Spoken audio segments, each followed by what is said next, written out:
All right, this is really thrilling. Looking forward to having this session coming up. It's a couple of real leaders in health tech. Glenn Moretti and Seven Cups, one of the major players in online mental health and online peer support and counseling. A really interesting organization. And Justin Can, who I remember, you don't know this, Justin, but I saw you on Townsend Street. It must have been 2011 with a helmet cam on. And lots of people crowding around. I was like, "Who is that guy?" Later on, Justin TV, and later on, obviously, you founded Twitch and now at Atrium. So I can let Justin and Glenn take it away. All right. Thank you, Matthew. Cool. So I'm really excited to be here, excited for what everyone's doing, and really excited to talk to Glenn. Uh, Glenn Moriarty, founder and CEO of Seven Cups. I remember hearing about Seven Cups. I think you started the company in 2013, right? And it was one of the very first Y Combinator companies. I think it was the very first company that YC funded that was a wellness company. So you're way ahead of the curve. You've been in this space for a really long time. Tell us about Seven Cups. What is Seven Cups? What are you doing? Thanks, Justin. Yeah, and great to connect with you too. And YC was an awesome experience, and I highly recommend it for anybody who's thinking about going through it. So Seven Cups broadly, whenever we're going through a hard time, one of the first things you want to do is you want to talk to somebody about it. So it doesn't matter where you're from, how many resources you have, what language you speak. Just the simple process of talking to somebody about what's going on helps you feel better. So I have another company. I'm an entrepreneur. I was studying offline behavior that hadn't yet moved online. And so learning was offline, then it moved online. When I was a kid, when many of you were kids, it was still online, but for me, it was offline. Dating used to be offline. Now it's of course moved online. And that need to talk to somebody was the offline behavior that hadn't yet moved online. So that's why we started Seven Cups. And I was the first active listener. I'm a psychologist. My wife's a therapist. She was the second. And really, active listening is just paraphrasing, summarizing, empathizing. And we launched in 2013. Now we have 411,000 trained volunteer listeners, 189 countries, provide support in 140 languages. We have a number of strong research partnerships and other partners that help us. But it's basically a free emotional support system. There's other components too, but that's the heart of it. How many people have you supported in the last 7 years? So we've reached over 40 million people. That's incredible. Yeah. And in terms of the COVID, we normally do about 500,000 messages a day, and since the beginning of COVID, it's been up to over 800,000. So it's clear that there's a lot of people struggling right now. Just you can see the growth in the demand. Has it been hard to scale to that growth in demand? I mean, it's really, on one hand, it's really awesome to see that you're there to meet that need. On the other hand, obviously, that's probably we would prefer that didn't exist at all. But Yeah. as it's been growing, 60% growth in the last couple of months is pretty crazy. How have you been able to support that? So what's awesome about Seven Cups, and I can't take credit, this was actually during YC. I was scrambling to get enough listeners to help because we've always had too much demand. And there was a guy at Santa Clara NAMI who said, Glenn, why don't you put a little banner over the site that says, one of the best ways to help yourself is to help somebody else. And so we did that. And from that point on, a small percentage of people that received help on the platform would sign up to give help back. And so that's what's Kind of a great. self-perpetuating network. Yeah. So it scales kind of automatically. Yeah. Happy accident. And what's the most surprising thing that you learned while building this? I think, this is a great group of, entrepreneurs and startup folks, and we're all thinking about these things. I think sometimes humanity gets kind of a bad rap. And there's actually like a lot of really, I think there's a lot of really good, kind people that really do want to help one another. And that often what we have to do is we have to find ways to make it easy for people to help one another. So the help with COVID, this hackathon, all of these things, I think, Deed, I think the more we can kind of allow people to say, hey, here's my strengths or my talents or my gifts, and you can make it easy, for people to give to others in whatever skills they have. I think people really like doing that, and I don't know that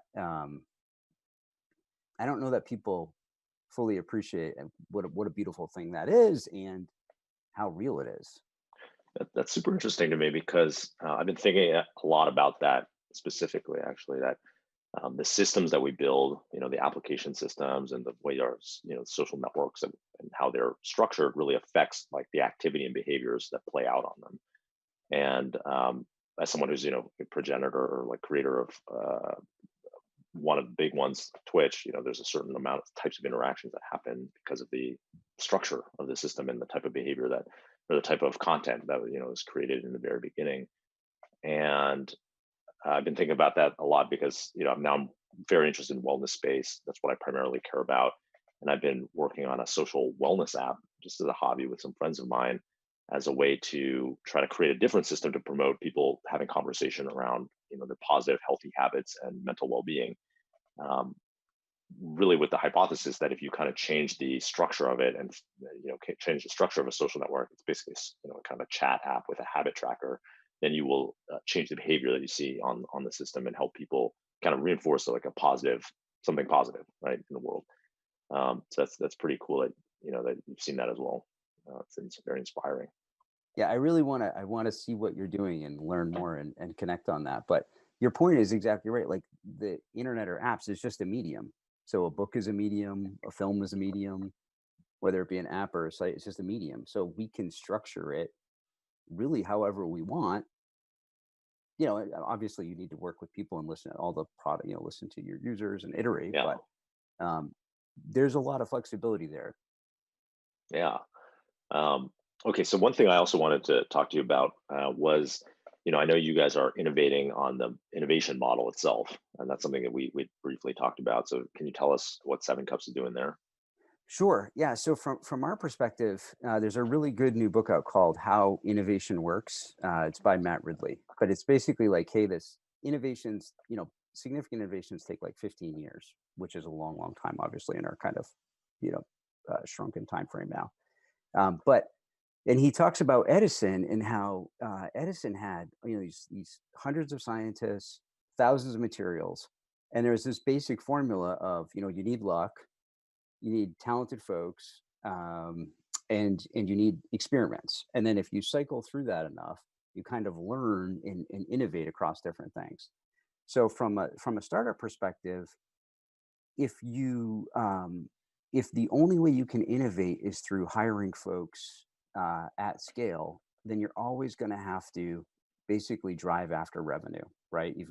Because all the folks that you hire, you need more and more revenue to drive that, to be able to hire folks. So I've been thinking more about how do we scale innovation without necessarily increasing costs, especially if, like what you're talking about with your app or in our space, I believe impact first is really critical. I think revenue has to be second. If revenue is first, I think it kind of messes up the whole equation. So we started partnering with universities like Carnegie Mellon, and they're looking at how do our listeners, the listeners that really help people decrease depression and anxiety, what do they do? And so them and Georgia Tech, they've got 10 folks working on training systems to support our listeners, so they're like turbocharged. So it's like, if I'm chatting with you, I might start to say something, and then it might kind of give me some feedback on, hey, this might be a better way of saying this.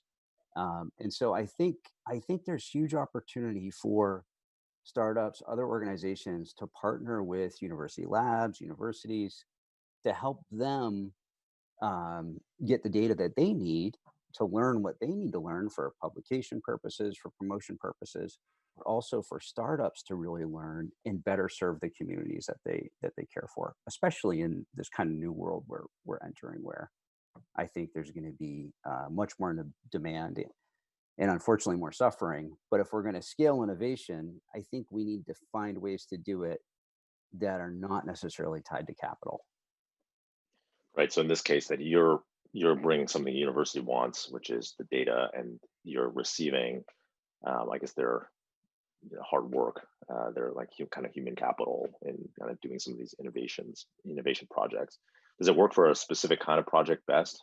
I would think maybe, ones where there's a defined outcome that you want, or some sort of like a module or feature set or something you want to test. Yeah, I think there's a ton of variability. I mean, I think at the highest level, when you're working with folks in universities, or really any volunteers or anybody, it's like, what are they most interested in? What do they really care about? And in this case, it's AI. But like, what do these guys really care about? What do we really care about? Like, what are the two problems we can solve together? Like, you're working on it, I'm working on it. What can we solve together? And I think if you define that, that's the core thing.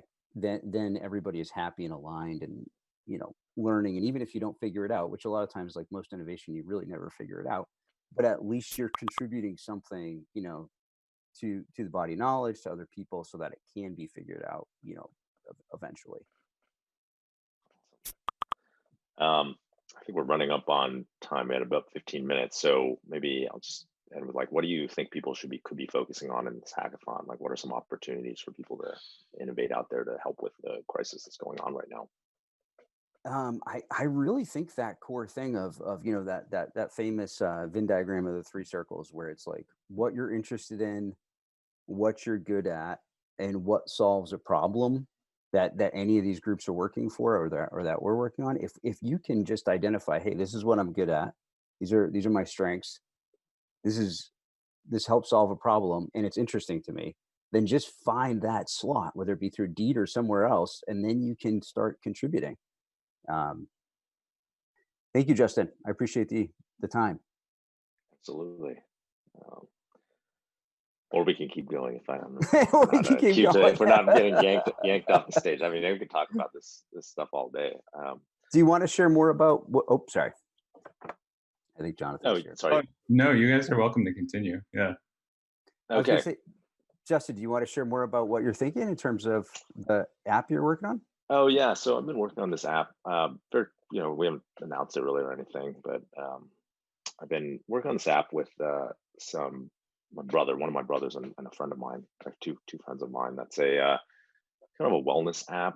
And what I realized, I went through this kind of transformation over the past couple of years. Actually, Atrium, I was announced as like founder of Atrium, but the company failed. And we laid off 180 people earlier this year, which was a pretty tough transition for me. But I over the last couple of years, I've gone through this transformation. I think a lot of people have kind of watched it on Twitter, where just really started focusing on my own internal wellness. I've kind of gone through this journey where I achieved a lot of success in the outside world, but somehow it still felt pretty empty. You always think, I think people, especially Americans, think like, oh, if I just get X, then I'll finally be happy. And there's a culture built up around it. And I was very much, subscribed to that culture. And then eventually what happened was, I got X, a lot of X's, and I was like, oh, this is not any different. And I still feel a lot of I have a lot of internal suffering. And so really started investing in a bunch of things to help myself with that out of desperation more than anything. So I was started meditating just, with an app, 5 minutes a day.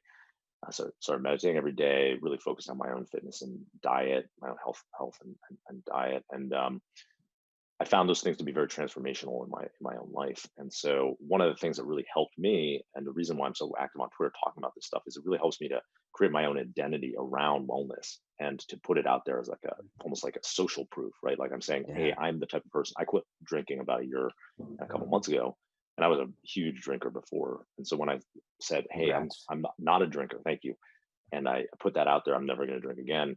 It was almost like I had to, otherwise, be a Yeah. hypocrite, right? Like on the Yeah. internet, and nobody wants to be a hypocrite on the internet. And so I wanted to create an app. Wellness is my real primary interest now. I want to create an app to help people reinforce those good behaviors. And so what it is I was using a habit tracker, like a streak tracker, to say, oh, every day I work out, I'm going to press this button on this app, and it's going to try to make the longest streak possible. And the idea is very simple. It's just a habit tracker, and then you can share those habits with your close circle of friends, right? Like in a private group, almost like a WhatsApp group or an Nice. iMessage group. So you share this what's happening. You share your healthy habits, and then your friends can send you positive messages to reinforce those behaviors, or even just see it. And then when they share their habits, and it's kind of like this mechanism where you see that other people are doing engaged in healthy behavior. And to me, it was almost like the anti Instagram, right, or Yeah. anti Facebook, where people are sharing a lot. Like in Instagram, you're getting this reinforcement cycle of seeing other people do like amazing stuff or having great trips or like just their highlights, right, of their life in Right. a sometimes very consumerist way, at least for my feed of people who I follow, right? And then so I want to create something where it was like we're highlighting the things that are we're creating this positive feedback loop around things that maybe are inducing you to do more wellness behaviors. So that's the simple idea, and we're just testing it out right now. It's Yeah, on I the think it's actually, yeah, the app's called Kin. We just pushed it to the App Store, but it's we're kind of beta testing it with friends. Anyone who's listening can try it out. that's I'll awesome. I think it's a figure out how great to post idea. a link somewhere. Yeah, thank you. And in reality, right? It's like it's tough to build habits, right? It's not a magic thing, and to get the Yeah, people to kind of grab folks around you to help you. I think it's a great idea. I'll check it out. yeah. I think it's one of the there's a lot of science around habit formation, and people disagree on the exact window of time that you need to do it, but it's generally between like 14 days and 30 days. If you just do this, do the habit consistently, then you've really formed it and as something that you can rely on. And so my goal of the app is just like help people with whatever habit they want to do, help them use streak tracking and social proof and some of these like psychological tricks almost to get themselves over the finish line to like get that habit, those habits developed. Yeah, I think that's awesome. Very, very Yeah. cool. Awesome. Cool. All right, Glenn. Well, it's great to talk to you. I think now we're well over time. I think so too. Yeah. Good Danny. talking to you too. You were very welcome.